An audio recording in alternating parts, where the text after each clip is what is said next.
Okay, ang pag-uusapan natin ngayon is about the impeachment.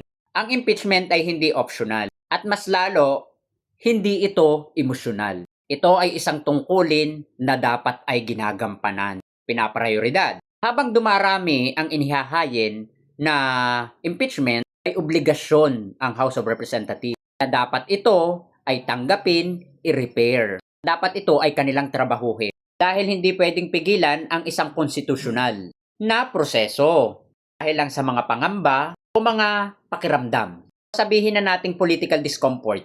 Puntong ito, mas malinaw na gawin nila ang kanilang trabaho. Bigay daan sa mas kayang gumawa nito. Constitutions before convenience. Ang konstitusyon, walang lusot, walang palusot.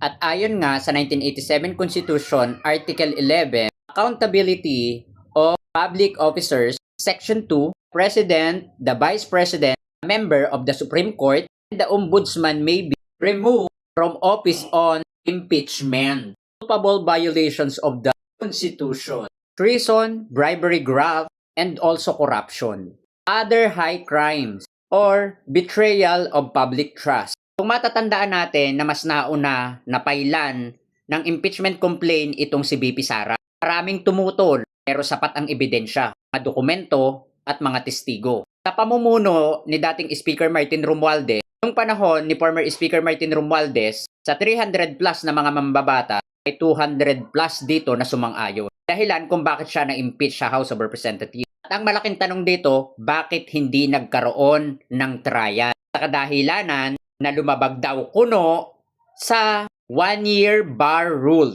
At ito nga ay na-archive. At ngayon nga na darating na February, pwede na uling mag-file ng complaint of impeachment laban kay BP Sara. Sana naman ay wala nang maging aberya dahil ang lilinis ng pangalan ni Sara ay ang trial. Pero ang malaking tanong dito, bakit yung complaint of impeachment kay PBBM apuradong-apurado kayo? Pero bakit yung kay Vice President Sara Duterte na matagal nang nakabinbin, parang pilit nung kinakalimutan? Alam ko naman ang dahilan kung bakit kayo nag-file ng impeachment complaint laban kay PBBM.